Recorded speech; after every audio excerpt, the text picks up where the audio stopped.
Quand on parle de violences basées sur le genre, les gens généralement pensent aux violences physiques. Cependant, les violences, elles sont multiples et multiformes. Retenez simplement que la privation ou le non-respect des droits de la femme constitue une sorte de violence exercée sur sa personne. Mesdames, Messieurs, bonsoir. Aujourd'hui, sur Boulevard des Femmes, nous parlons du droit de la femme salariée, mariée ou en couple sur son salaire.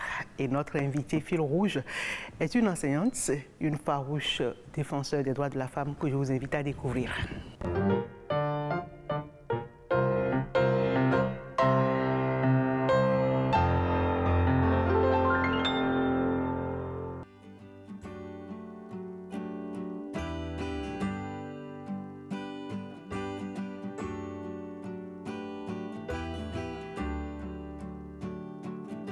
C'est une dame que j'appelle maman.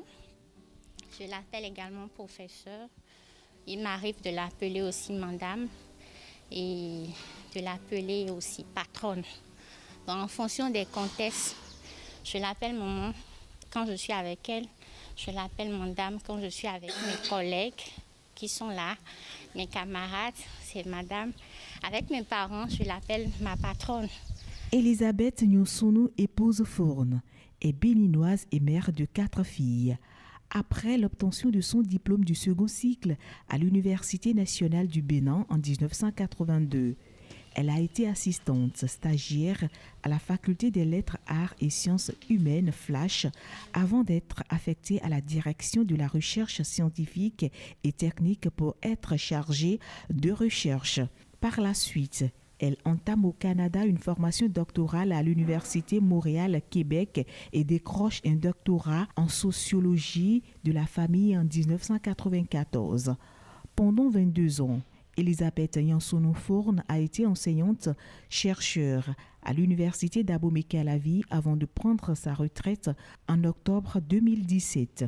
Elle est passionnée par toute question touchant la famille, la culture, la femme, la planification familiale et la vie sexuelle et reproductive. De même, elle apparaissait dans tous ses enseignements et quasi toutes ses communications et publications, dont quelques-unes en font l'illustration. C'est une femme forte. Elle a son caractère, elle a sa rigueur, surtout dans l'appréciation des travaux que ses collaborateurs ou ses étudiants lui présentent. Puisque nous, on l'a connue depuis qu'on était en année de maîtrise. On est passé par le DEA et puis jusqu'au niveau de la thèse. Et sa façon d'apprécier tout ce qu'on lui présente, peut-être c'est ça qui fait que certains étudiants ou certains camarades l'appellent Dame de Fer, parce qu'il faut avouer qu'elle est un peu rigoureuse. En 2016, une distinction honorifique lui a été faite par l'Institut de développement et d'échange endogène du professeur Honora Agassi et le Conseil mondial du panafricanisme en tant que première ancienne étudiante de la Flash, devenue première maître de conférence CAMES du département sociologie anthropologie à l'université d'Abomey-Calavi.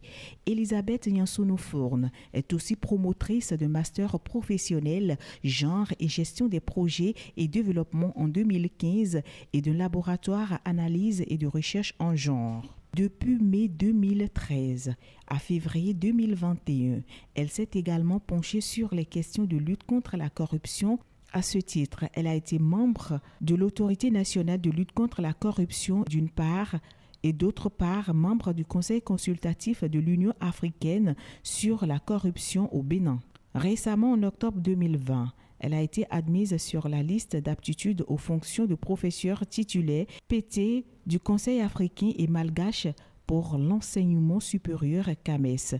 Elle devient ainsi première femme enseignante-chercheur du grade de PT de l'Institut universitaire panafricain IUP.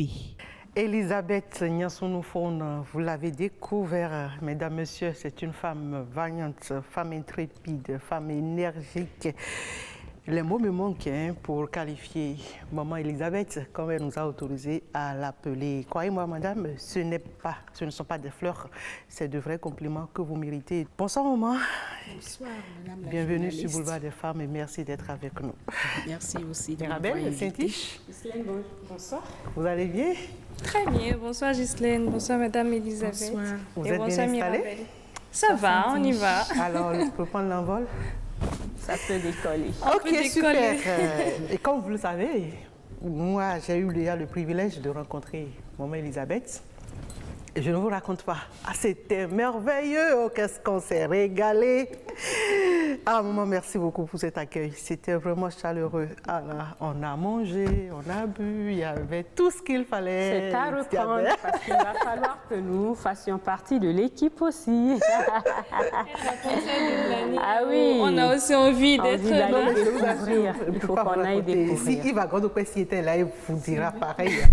Et il y avait aussi Robert Copé-Edor. Oui, c'était lui qui était avec moi. Il avait aussi vraiment apprécié. Toute l'équipe était vraiment gâtée.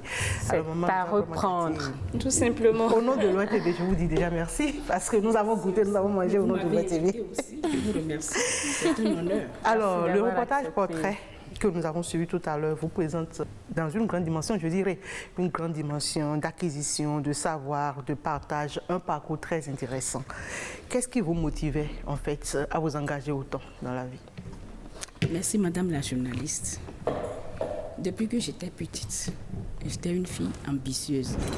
Pas ambition dans le sens négatif, mais j'avais le courage de dire souvent à ma mère, que je connais aussi travailleuse, entreprenante, je lui disais, maman, mais tel que tu travailles là, j'aimerais être une femme aussi épanouie, aussi travailleuse que toi. Et je lui disais également, j'aimerais évoluer jusqu'à arriver à l'université pour devenir professeur d'Hist-Géo. Je disais ça à ma grande sœur à ce moment-là. Et ma grande sœur riait beaucoup. Elle disait, ah, Hist-Géo, encore à l'université. Mais quelle ambition.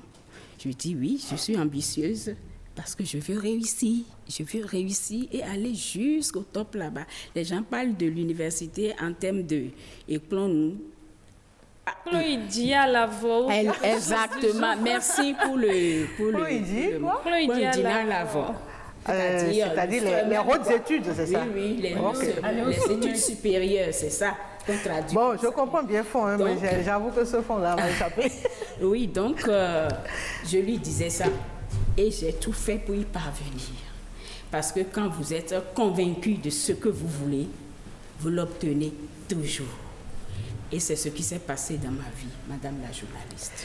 Ben aujourd'hui, après toutes ces années d'expérience, quels sont vos sentiments? Avez-vous l'impression d'avoir atteint vos objectifs? Êtes-vous satisfaite de ce que vous êtes aujourd'hui? Comme je viens de le dire, oui, je suis satisfaite.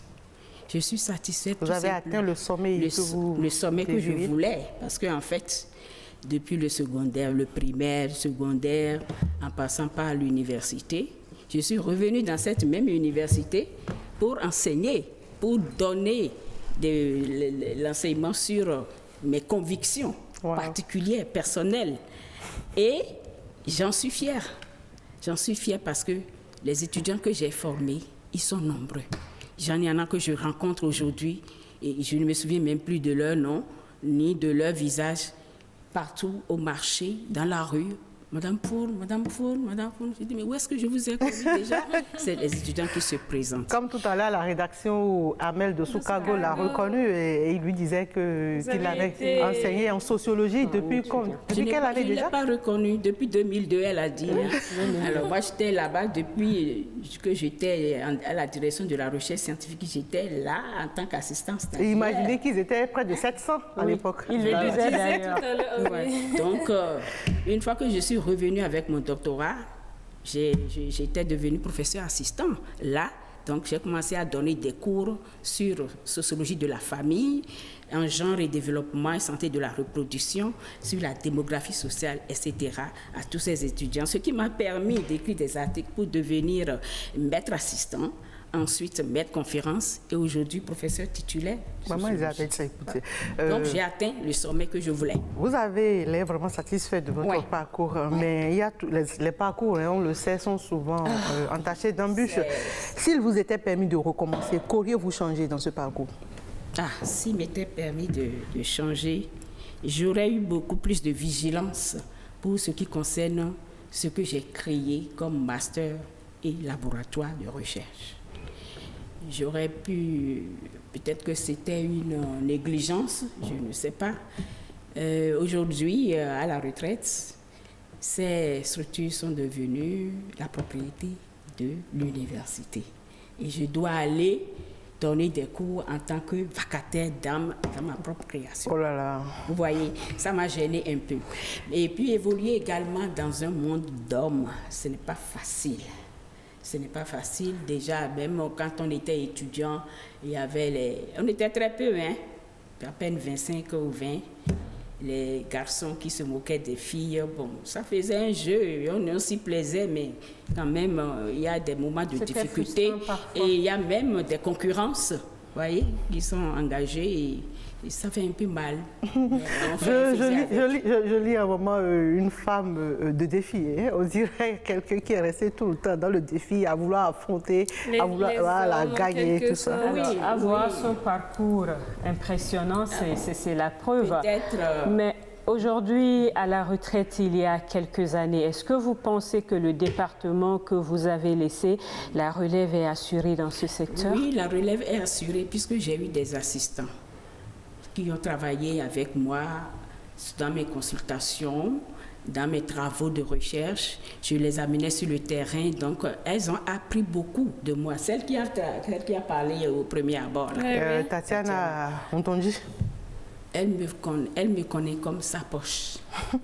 Parce que je me déplace avec mes assistants et assistantes. Mais elle était toujours là, de sorte que les gens la confondent avec mes propres enfants. C'est pourquoi elle m'appelle maman. C'est là toute l'importance de donner aux autres ce qu'on connaît. Et je continue de donner des cours dans mon propre master, de donner des cours au département de sociologie, anthropologie. Et il y a eu une assistante, c'est ma première doctorante. Elle a eu son doctorat, et donc c'est elle qui enseigne, qui donne les cours que je donnais à la faculté maintenant. Donc la relève est assurée. Et avec Tatiana, qui est en thèse, elle va soutenir peut-être dans 6 mois, elle prend encore une autre partie de ma spécialité, qui concerne la santé de la reproduction. Tout ça vous donne une certaine satisfaction. Il y a un homme qui s'est intéressé même aux questions de femmes, celui que vous avez interrogé. Et voilà, donc je crois que mes ambitions sont réalisées. Et aujourd'hui, j'ai fait tout le parcours. Pour être professeur titulaire, ce n'est pas n'importe qui, vous voyez. Donc, je criais ça, je voulais ça. C'était un souci, j'avais une volonté farouche d'y arriver. Et le recteur de l'université m'a dit, Madame Faune, elle est pleine de détermination. Et je suis arrivée à atteindre ce sommet. Je suis une femme épanouie. Une femme heureuse. Mais à toutes ces femmes qui ont cette ambition, cette détermination, mais qui parfois les circonstances ne leur facilitent pas la tâche, qu'est-ce que vous pourriez dire? Je suis un peu frustrée pour elles et je me dis, il ne faut pas baisser les bras. Il faut toujours continuer à lutter, à se battre pour atteindre les objectifs. Pas pour tricher, pas pour faire... mais rester dans la ligne droite et être convaincu du cheminement qu'on est en train de faire. Moi, je suis croyante, vous savez. Et chaque fois que je vais faire quelque chose, je mets ça dans les mains de Dieu.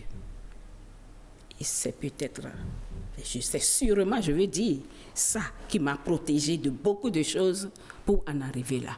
Il n'y en a pas cet instant que je n'ai pas confié. Ça, à Dieu à qui je crois, c'est ça.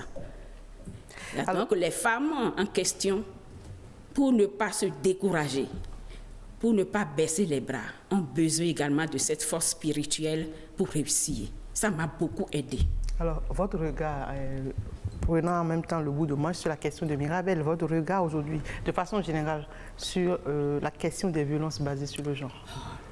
Les violences basées sur le genre, on en connaît, et j'ai fait même une étude nationale, une étude qualitative, hein, parce qu'il y en avait deux aspects pour cette étude-là. Il y avait l'étude quantitative qui avait été prise en charge par l'INSAE à l'époque, et l'étude qualitative m'avait été confiée, et on était allé sur le terrain. Les violences faites aux femmes, comme vous le disiez tout à l'heure, il y en a de physique, de psychologique, de verbal, et moi j'ajoute ceci, il y en a même de tues, c'est-à-dire silencieuses. Et les hommes ne peuvent pas savoir la torture que les femmes subissent dans ce silence. Un homme qui vient à la maison, qui ne te parle pas, qui ne t'associe à rien, par exemple. N'est-ce pas une violence? Ah ben oui. Vous allez me dire que c'est une violence psychologique, mais c'est plus que ça. Parce que ça, là, je préfère encore le verbal, parce que ça torture plus. Ah oui. Les femmes s'en sont plaintes. Les femmes ont parlé de violence physique. Mon mari me bat, mais il a le droit de me battre parce que j'ai brûlé la sauce. Oui, et au moment où je venais en mariage, mes parents m'ont dit, hein, il faut obéir à ton mari. Le mot obéir implique un certain infantilisme. Oh. Vous voyez? Mais bon, c'était la tradition. Et les femmes rurales qui nous ont dit ça restent toujours dans cette tradition et commentent et nous expliquent ce qu'est leur vécu qui ne les gênait pas en général. Vous voyez, c'est nous qui sommes venus changer quelque chose, n'est-ce pas? Mais nous en avons entendu.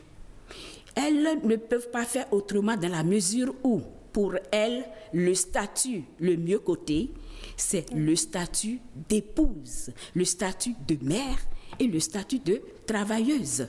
Vous voyez, dans les champs ou dans le commerce, etc. Mais dans les villes, ce n'est pas la même chose. Les femmes ont rencontré d'autres cultures qui ont laissé des impacts et elles ont eu connaissance, parce que les autres méconnaissent leurs droits. Mais les femmes de la ville reconnaissent leurs droits et réagissent et épousent des attitudes en conséquence. Cela m'amène, maman Elisabeth, à vous poser une question qui va nous faire entrer dans le vif du sujet du jour. Pendant 22 ans, vous avez régulièrement enseigné à l'université.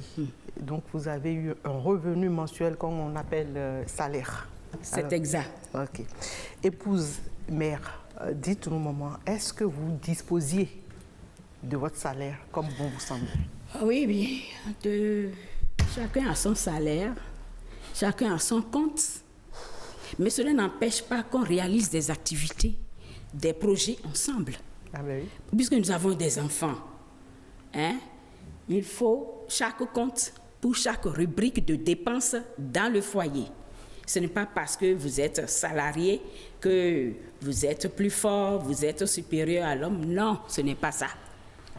On se concerte et on participe, on contribue à l'épanouissement du foyer.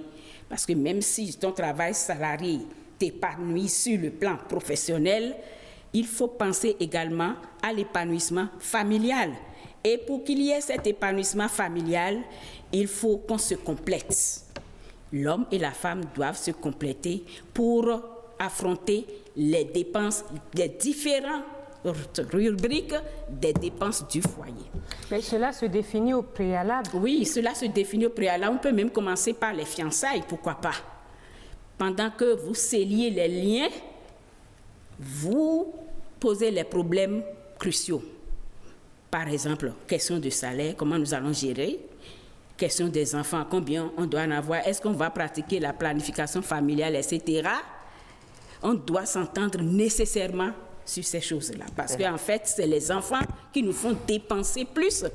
Si vous en avez beaucoup, vous allez beaucoup dépenser. Et on ne peut pas demander à l'homme seul de faire toutes les dépenses jusqu'à vous acheter le slip. Non. Alors que vous travaillez. Il peut le faire. Il peut le faire s'il gagne pour 3 ou pour 5. Mais à partir du moment où il ne fait pas ça, Bon, on peut le faire par plaisir, quelquefois, n'est-ce pas? Par plaisir. Oui. Mais quand ça devient une obligation, au terme obligatoire du terme, non.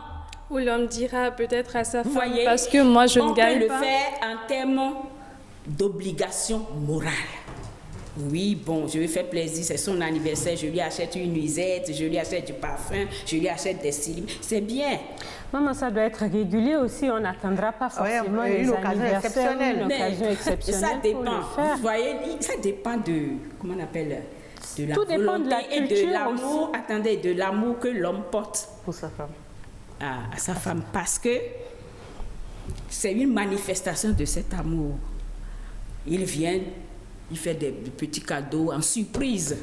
Et ou il passe à une vitrine, il voit quelque chose, il dit, ah voilà, tiens, ça va aller arriver, mieux que j'achète. Il arrive, il t'offre ça. Même si tu étais en courroux, il est sorti, il est venu à 1h tardive. Quand même, le sourire. Mais je vous assure, ça fait plaisir. Ça fait vraiment plaisir. Ça fait plaisir. Aucune et femme on oublie en même temps. Ça te fait oublier les querelles que tu étais fâchée.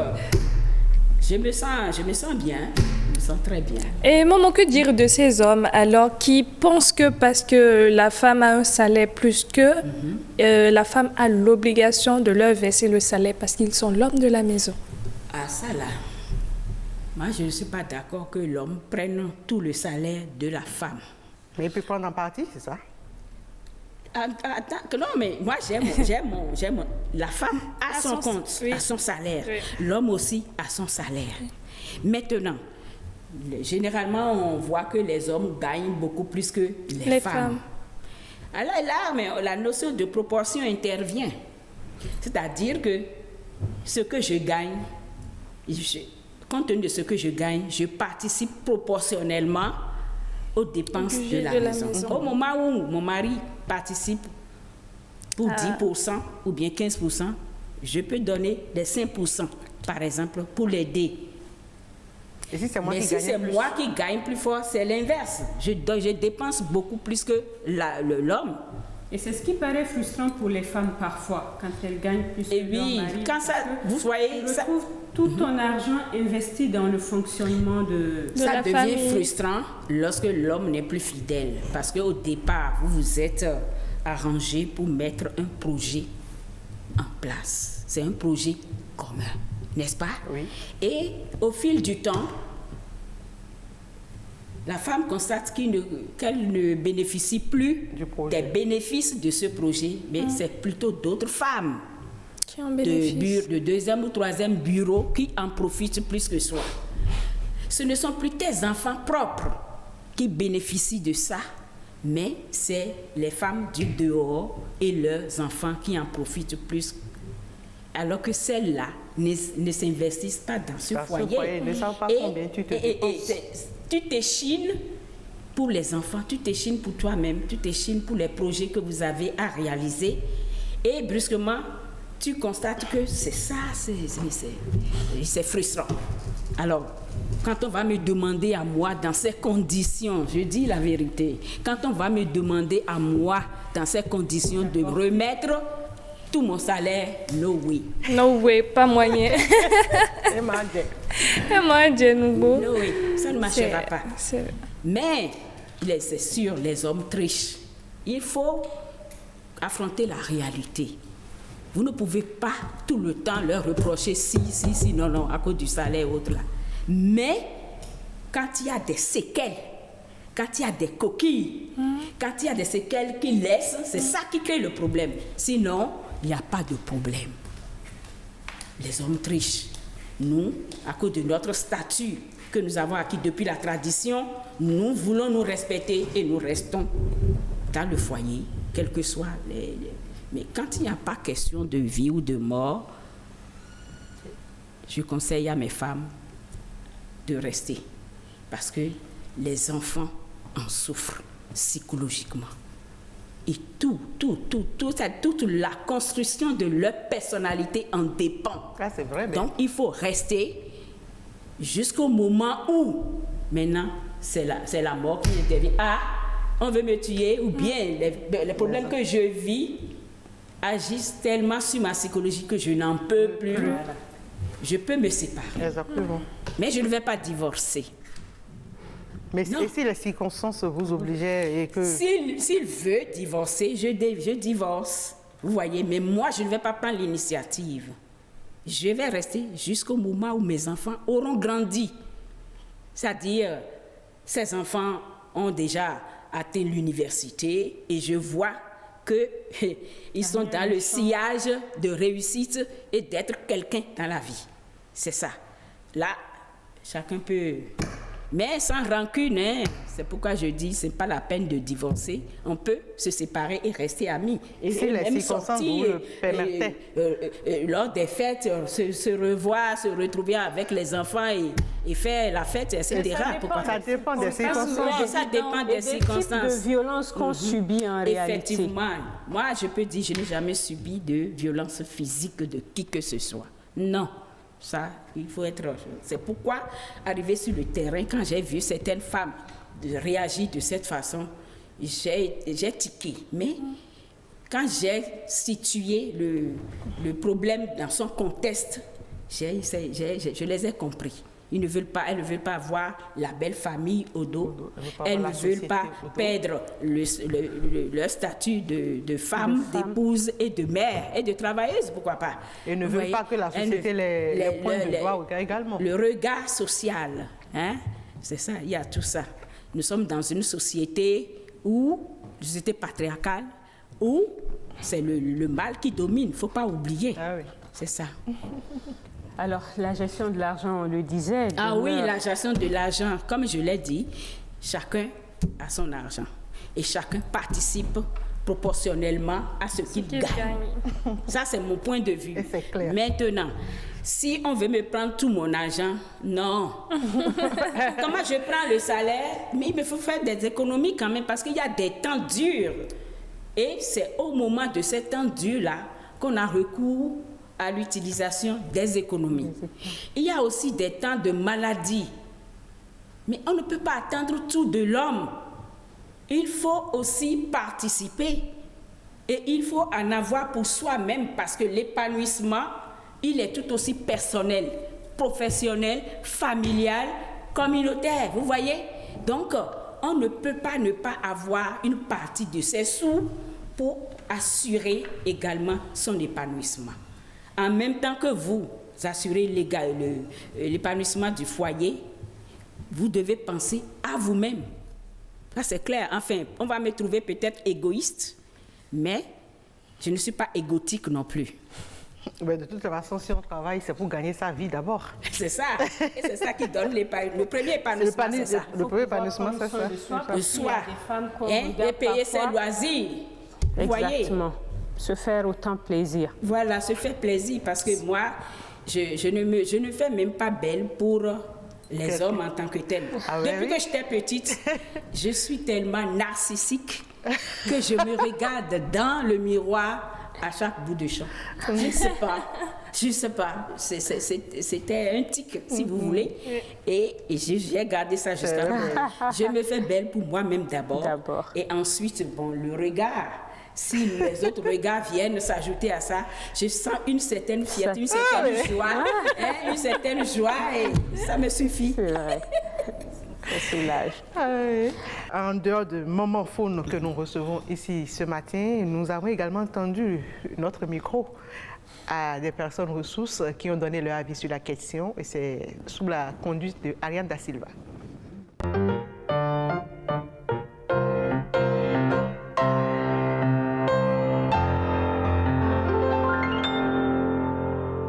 À une certaine époque, dans les sociétés africaines, être femme et vouloir exercer un métier, ce n'était pas toléré. Pendant longtemps, la vie de la femme s'est résumée à rester à la maison pour s'occuper de sa famille. Mais de nos jours, la tendance s'est inversée. Il y a encore quelques années, une femme ne pouvait pas voter, ne pouvait pas partir en mission si elle n'avait pas l'autorisation de son mari ou ne pouvait pas ouvrir un compte bancaire. Donc il y a eu des évolutions et qui sont très importantes. On a dépassé, que ce soit dans les milieux ruraux, que ce soit dans les milieux urbains, On a constaté qu'il ne faut plus laisser la femme à la maison. Il faut que la femme travaille pour contribuer au développement du foyer, de la communauté et même du pays. Aujourd'hui, vous avez une génération de femmes qui est décidée, qui n'entend pas se laisser faire, qui n'entend pas non plus jeter au placard toutes ces années d'études, ces années de formation, de renforcement de capacités. Dans divers domaines, les femmes forcent désormais l'admiration à travers leur capacité à s'adapter. Elles sont actrices politiques, chefs d'entreprise, directrices générales de sociétés, fonctionnaires d'État et font de leur mieux pour contribuer au bien-être de leur famille. Lorsque la femme travaille, vous savez, qu'on le veuille ou pas, cela a forcément une répercussion positive sur la vie de la famille, sur la gestion du foyer et sur la prise en compte des différentes charges liées à la bonne ambiance du ménage pour permettre aux uns et aux autres de s'épanouir. Même le simple travail qui n'est pas rémunéré, le travail ménager, dès que vous restez à la maison, vous constatez que la femme ne fait rien. Vous voyez ce que ça donne dans la maison?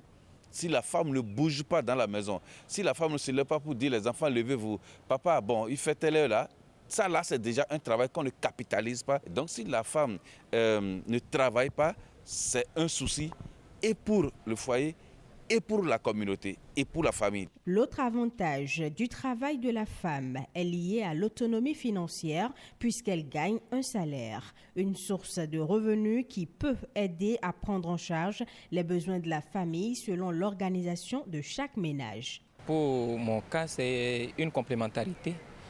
C'est vrai que l'homme est le chef de famille et que c'est à lui que reviennent les charges.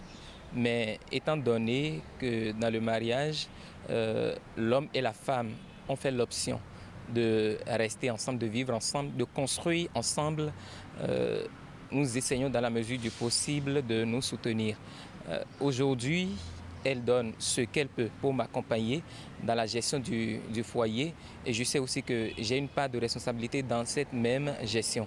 Ce n'est pas que exclusivement elle met la moitié de son salaire dans les charges du ménage. Non, nous avons défini une certaine marge et je pense que c'est parce qu'elle est d'avis d'ailleurs que ça a été décidé ainsi et donc elle contribue du mieux qu'elle peut et parfois même il faut le dire, c'est la femme qui pense à certains détails qui échappent à nous qui sommes mari ou père de famille. Quand vous êtes dans un couple, il y a un degré de confiance. Donc forcément, votre époux sait ce que vous avez fait. Il sait à peu près ce que vous gagnez. Il n'est pas tenu forcément de vous prendre ce que vous gagnez. Il n'est pas tenu forcément de savoir ce que vous gagnez. Mais ce que vous devez faire en tant que femme, il faut le faire. Il n'est pas tenu de payer tout dans la maison. Parce que la chambre dans laquelle vous dormez, cette chambre-là vous appartient à vous deux. Et vous avez le devoir de fournir les mêmes efforts, même si ce n'est pas au même niveau, mais vous avez le devoir de l'aider dans la responsabilité des dépenses. Les jours où vous sentez que ça ne va pas trop à son niveau, vous avez la possibilité de sortir de l'argent de votre poche et de prendre les responsabilités. Il en est même de même pour les factures et autres. Vous savez, les papas que nous donnons ne suffisent jamais. La femme fait un effort, elle fait pression sur elle-même pour qu'on vive mieux pendant un mois. Si elle gagne, et que même si elle ne me donne pas, et qu'elle gère ce qu'elle a à gérer, ce qu'elle fait aux enfants, elle m'aide déjà. Pour mieux situer les responsabilités au sein du couple, le législateur a prévu des dispositions. Et sur le plan juridique, on va convoquer la loi portant code des personnes et de la famille, laquelle loi, en certaines de ses dispositions, détaille un peu les responsabilités qui incombent à un homme et à une femme dans le foyer. En regardant de plus près certaines de ces dispositions, on se rend compte que dans un ménage constitué légalement, donc sur le plan juridique, la femme doit contribuer aussi aux charges du ménage. Bien sûr, dans la limite de ses possibilités. Celle qui ne travaille pas et donc n'a pas de revenus, elle contribue d'une manière ou d'une autre. Parce que c'est elle qui s'occupe du ménage, c'est elle qui s'occupe des enfants, etc., etc. Toutefois, pour l'harmonie au sein du foyer, il y a des aspects de la tradition qui ne devraient pas échapper aux uns et aux autres. Nous avions vu pour nos grands-parents et jusqu'à aujourd'hui quand c'est dans un foyer, même si les deux travaillent et que l'homme a un peu plus que la femme, oui, l'ambiance est un peu bonne. Mais quand la femme a un peu plus que l'homme, il y a souffrance. Donc on n'est pas tenu forcément, c'est pas parce que je gagne plus que mon mari, il faudrait que je dépense plus. Non, il ne faudrait pas oublier quelque chose et tout part de la tradition, tout part de nos aïeux. Edouard, c'est lui qui est le chapeau de la maison. Donc l'homme doit sortir forcément, il doit faire plus pour le bien-être de sa femme, quel que soit le salaire que la dame obtient. Et voilà. Ben, tout est dit. Oui, tout est dit. Dans ce reportage de Ariane Da Silva. Et ce qui a fait réagir Mirabel, c'est quand le sociologue a dit que les popotes que les hommes donnent ne suffisent pas. Ça, je l'ai beaucoup admiré. Parce que si les hommes reconnaissent les limites de ce qu'ils remettent à leur femme en tant que popote. C'est que la question est réglée. Mais c'est réglé. Plus de débat. Plus de débat. J'ai vraiment... Plus de débat. Et il a dit aussi quelque chose qui a retenu mon attention.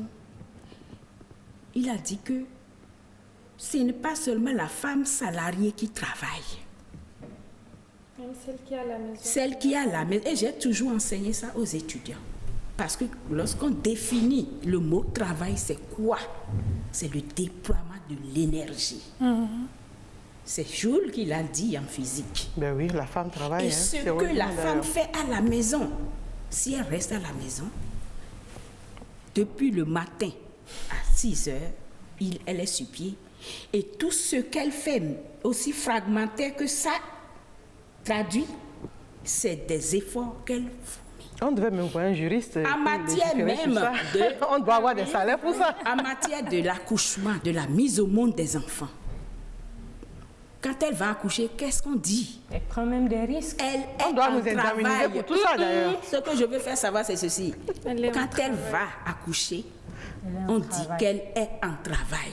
Ah oui. Ça c'est encore une autre facette du travail de la femme qui reste à la maison. Donc la reproduction biologique et la reproduction sociale qui aide à l'éducation nous amènent à dire que ces femmes-là assurent ce statut et ce rôle de reproduction biologique et sociale. Cela mis à part, le rangement de la maison, la propreté, le repas, tout ça là.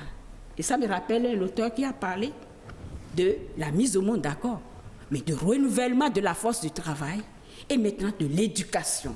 Voilà les 3 types de rôles liés. Chaque rôle est lié à chaque statut. Statut de fille, femme, statut de mère, statut d'épouse, etc. Donc il y a le rôle de reproduction biologique et sociale, le rôle d'épouse et le rôle communautaire.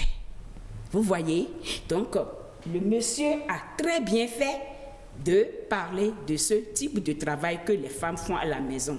Et moi, j'ai l'habitude de dire, les femmes étaient au travail depuis la nuit des temps.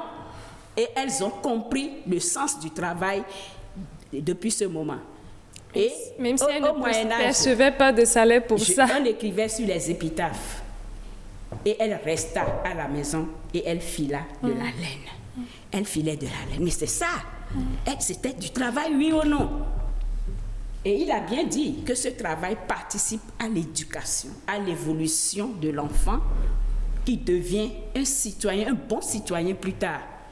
N'a-t-elle pas contribué au développement de son pays parce que l'enfant est le père de l'homme? Et parlant du salaire de la femme, nous l'avons aussi suivi dans l'élément 1. Les uns et les autres sont revenus sur le fait que la femme qui gagne quelque chose doit pouvoir contribuer au développement de la maison, à l'entretien du foyer, au même titre que l'homme, même si ce n'est pas de façon proportionnelle. Oui. Et les hommes l'ont reconnu, la femme qui est intervenue là aussi reconnu. Ils ont également souligné que l'homme étant le chef de la famille, c'est à lui que revient la grande part. Donc même s'il ne gagne pas autant que la femme, c'est à lui d'aller chercher la grande part pour dépenser dans la maison. Nous allons donc évoluer. Celle que nous vous proposons aujourd'hui comme Femmes en Vogue lutte de façon singulière contre les violences basées sur le genre. Saint-Tiche Quimpon. Très exactement. Notre rubrique Femmes en Vogue de ce jour nous met en contact avec une femme battante en France. Elle est artiste engagée plutôt dans la lutte contre les violences faites aux femmes avec une méthode particulière. Elle a créé un bracelet connecté pour alerter des proches en cas de violence. Suivons plutôt cet élément et on revient pour le débat.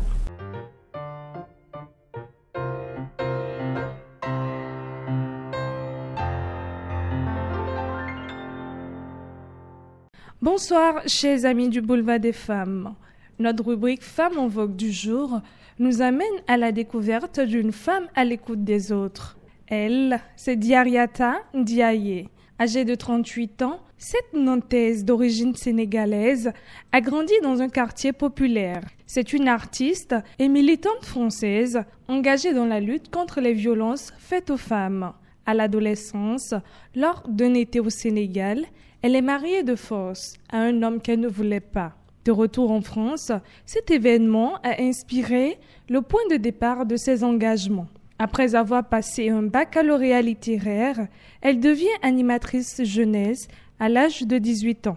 Aujourd'hui, elle est cofondatrice de l'association Résonante et créatrice de l'application mobile AppElle. Son engagement contre l'excision, le viol, le mariage forcé ou les violences conjugales ne s'affichera pas derrière des pancartes, mais dans des outils intelligents et pratiques qu'elle a développés. Tous ces projets traduisent sa volonté de changer la société en l'éduquant avec le désir de donner aux femmes victimes de violences les moyens de se protéger. Grâce à un certain talent pour l'écriture et la musique, elle fonde d'abord à 15 ans son groupe de rap féminin. 10 ans plus tard, cette amoureuse des mots slame et commence à faire passer des messages. Diariata Ndiaye chante au sujet de l'excision, de l'absurdité d'un mariage forcé. Grâce à sa voix, elle parle pour les autres de ce qui la préoccupe, de ce qui la touche,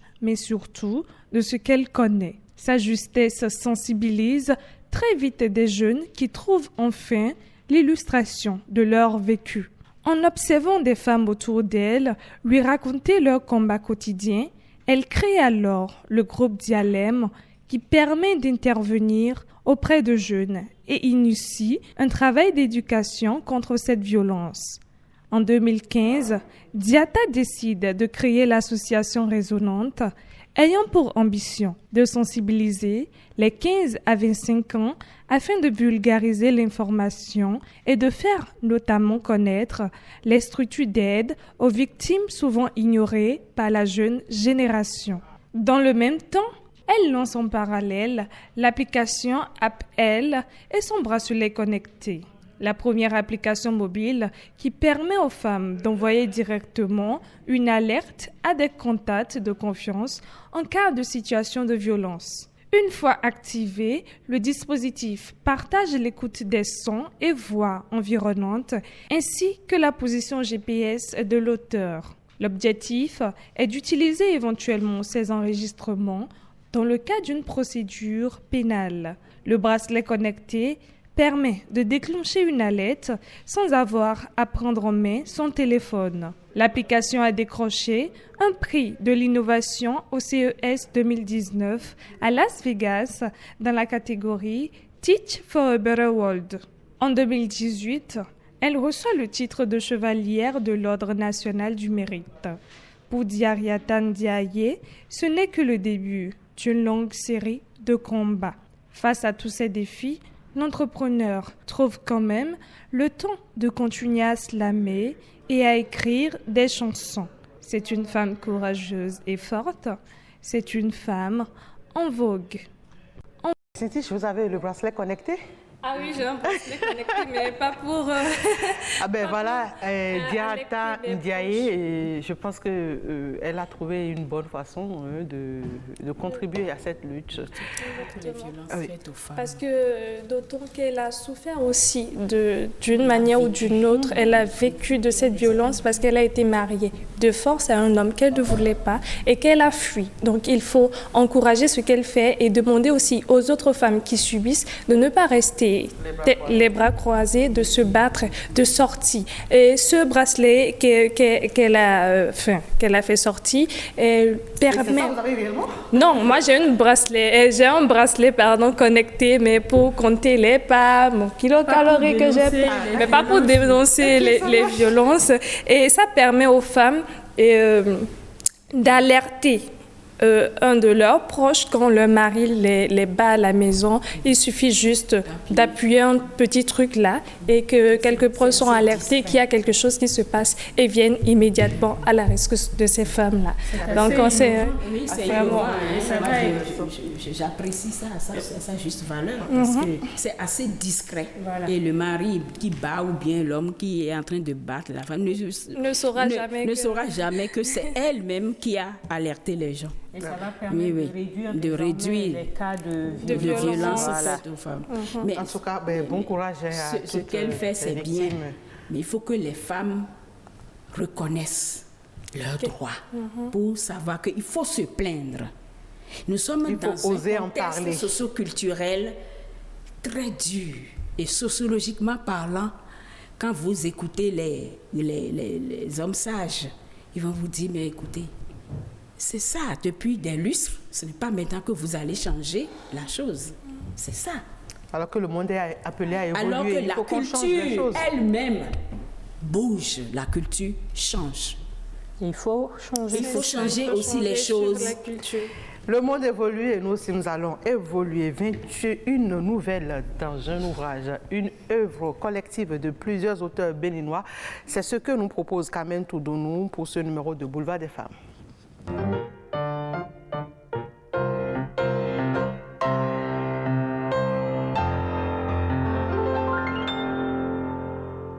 Bonjour mesdames, messieurs, nous nous intéressons aujourd'hui au genre de la nouvelle et je vous présente cette œuvre qui, comme son titre l'indique, comporte 21 nouvelles signées d'écrivains qui ont tous un point commun. Ils sont également enseignants. Alors je ne vous parlerai pas de tout le contenu du livre qui est pourtant très riche. Simplement, je vous parlerai de 2 nouvelles qui ont retenu mon attention. Il s'agit de celle de Judith Bilouzot et de Cécile Avouniankou. Très sensible aux questions liées à l'épanouissement de la jeunesse, Cécile Avouniankou nous présente une nouvelle intitulée « Le porte-flambeau ». Et c'est l'histoire d'une jeune fille qui triomphe grâce à l'aide de ses parents des dérives et des pièges que peut tendre Internet aux jeunes gens. Cette nouvelle est une véritable invite aux parents afin qu'ils privilégient le dialogue et la concertation dans l'éducation de leurs enfants. Quant à Judith Bilouzot, elle nous présente dans sa nouvelle titrée « Cette lumière qui inonda mon être » le parcours initiatique de la jeune Eleda. Il s'agit d'un texte qui chante la valeur symbolique des danses africaines, mais plus globalement des traditions du continent noir. Les plumes de Cécile Avouniankou et de Judith Bilouzot portent en commun la force de l'évocation, de même qu'une certaine grâce féminine qui ne confine pas pourtant à la sensiblerie. Quittons-nous aujourd'hui avec non pas un extrait mais 2. Nous commençons par la page 127, extrait de la nouvelle de Judith Bilouzot. Les 3 poteries rituelles réapparurent mystérieusement et virevoltèrent autour d'elle. Avant qu'elle ne réalisât ce qui lui arrivait, elle se retrouva déjà à l'intérieur d'un cercle hiérarchique et se mit à bouger, tout doucement, puis passionnément. Les mouvements rythmiques de son corps, devenus plus souples, la métamorphosèrent. Renaissance des sens et de l'esprit. Au contact de la terre-mère, ses pieds redoublèrent davantage d'ardeur. Ruisselant de sueur, le corps de la jeune fille scintillait. La tête en arrière, les collets de perles sur le buste incliné de la jeune disciple mettaient en valeur la minceur de son corps qu'une douce et magnifique lune moirait. Les courbes harmonieuses et les mouvements anguleux que dessinait son corps en transe traduisaient plutôt toute sa féminité retrouvée. Après cet affrontement avec elle-même, elle transcenda l'angoisse permanente qui l'étreignait et renaquit à la beauté. Deuxième extrait, nous sommes maintenant avec Cécile Avouniankou à la page 143. Cependant, mon téléphone ne cessait de m'inviter à l'explorer. L'envie de créer ma page était forte jusqu'à l'obsession. « Va, prends-moi, laisse-toi aller », disait-il. « Ta mère n'en saura jamais rien », me rassurait-il. « Va, prends-moi, je te dis, explore le monde, il est à portée de clic. » Je succombais à la tentation. La toile m'accueillit et me fit une chaleureuse place. Une liberté semblable à un gouffre béant m'attira dans ses entrailles. La toile devint mon antre. Je furetais, de jour comme de nuit. Puis mes tests attirèrent du monde. Ma voisine de table, en m'accusant publiquement de la critiquer dans un de mes posts, dévoila l'anonymat. Toute l'école se rua sur mon mur et la secrétaire du directeur s'identifia à la dévote larmoyante d'un de mes posts. Voilà, ce sera tout pour les 2 extraits. On s'arrête ici pour cette rubrique. À bientôt pour de nouvelles tâches d'encre. Et Carmen, qui nous emporte toujours dans ces extraits. Oh mon Dieu, je suis sidérée. Hein? Je suis sidérée par tout ce qu'elle a raconté. Et ça touche ce que nous sommes en train de discuter aujourd'hui, et qui concerne par exemple le rôle de la femme, l'éducation des enfants. Et quand elle écrit, elle a un style particulier qui fait d'elle une intellect. Une intellect spécifique parce que le style qu'elle a utilisé, voyons déjà les poèmes. Les mots qu'elle utilise sont des mots et des phrases vraiment métaphoriques. Alors, il faut aller chercher la substantifique moelle de ces phrases-là pour les comprendre. Et c'est encore aisé. Les chants, les danses traditionnelles qu'elle a évoquées, c'est les choses de chez nous. Nous sommes en Afrique. N'allons pas seulement faire évoluer ce qui nous vient de l'extérieur.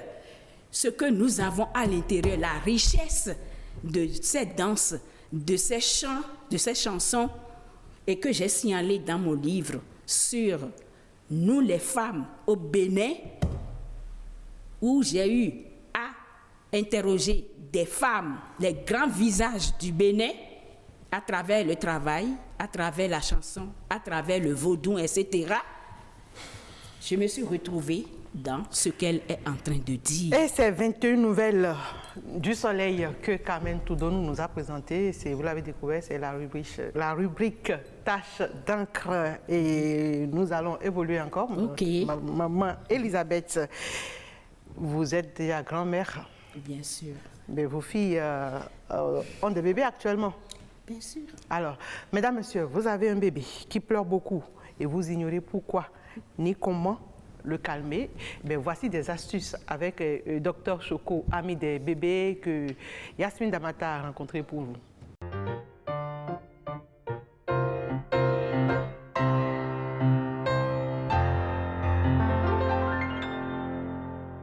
Téléspectateurs, votre bébé est à ses 3 premiers mois. Il pleure. Vous êtes inquiet? Plus de soucis à vous faire. La solution, c'est avec notre docteur Aïtchéou Boton. Il est pédiatre à l'hôpital d'Instruction des Amers. Je vous invite à suivre avec moi les cours de consultation du docteur. Téléspectateurs, votre bébé est à ses 3 premiers mois. Il pleure. Vous êtes inquiet? Plus de soucis à vous faire. La solution, c'est avec notre docteur Aïtchéou Boton. Il est pédiatre à l'hôpital d'Instruction des Amers. Je vous invite à suivre avec moi les cours de consultation du docteur. Les pleurs du bébé, là, pendant les premiers jours, c'est tout à fait normal. Parce qu'en fait, le problème du bébé, c'est qu'il n'a pas encore eu la capacité de pouvoir faire la différence entre le jour et la nuit.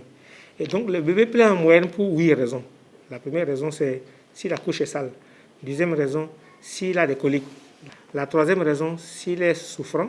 La quatrième raison, si les dents ont commencé à pousser. Il faut savoir que les dents sont déjà là. Donc, les dents peuvent déjà commencer, la poussée dentaire peut commencer déjà légèrement. Et donc, il ne faut pas vous inquiéter. Quand un enfant pleure, en fait, il a besoin juste de 3 choses. Il faut le cajoler, il faut le câliner, et puis il faut le consoler. Et ce n'est pas parce qu'on pleure qu'on veut forcément manger. Parce que c'est l'une des raisons lorsque l'enfant pleure, c'est qu'il a besoin de téter.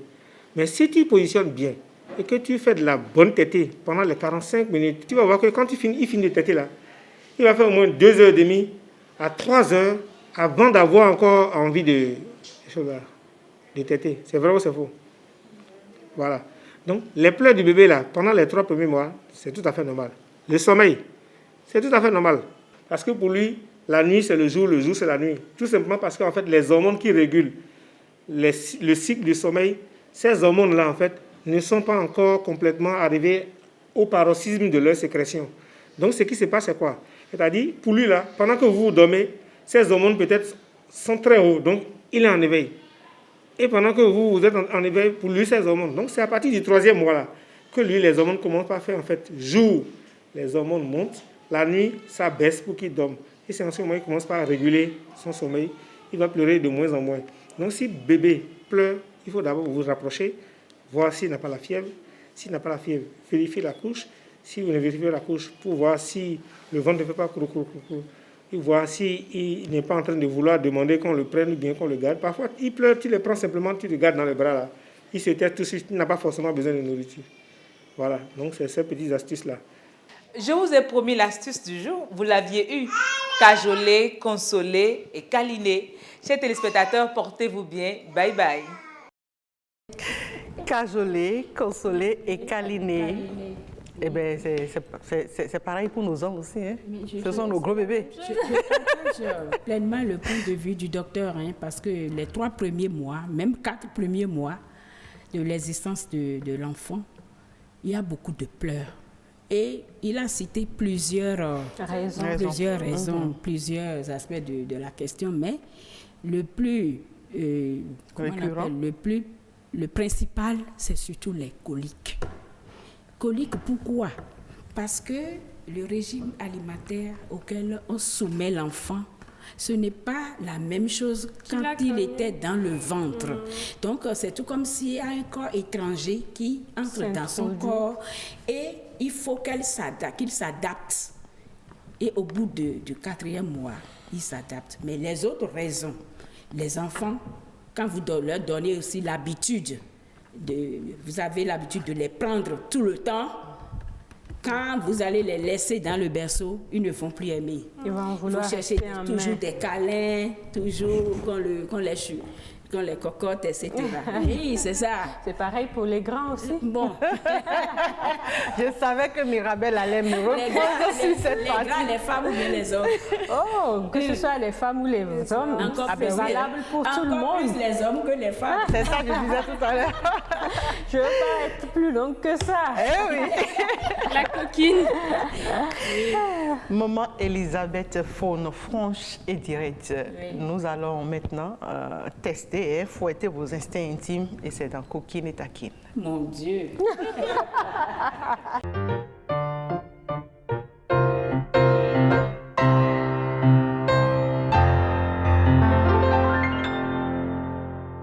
Elisabeth Nyansounou Faune, dans sa tendre jeunesse, c'est quel type de femme? Sexy, engagée, pudique ou timide? Sexy, engagée. Je n'ai pas choisi ces deux-là. J'étais très, très engagée et je m'habillais sexy.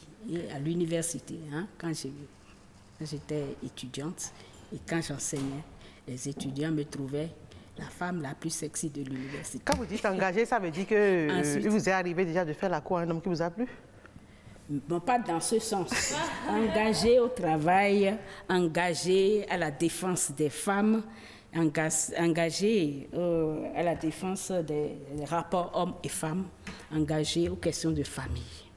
Et quand il s'agissait d'un homme en face de vous, est-ce que vous étiez timide ou plutôt un peu réceptive? Pas du tout, moi je ne suis pas timide. Comme vous avez constaté, je suis droite, je suis franche, je suis directe. Quand ça vous plaît, vous dites.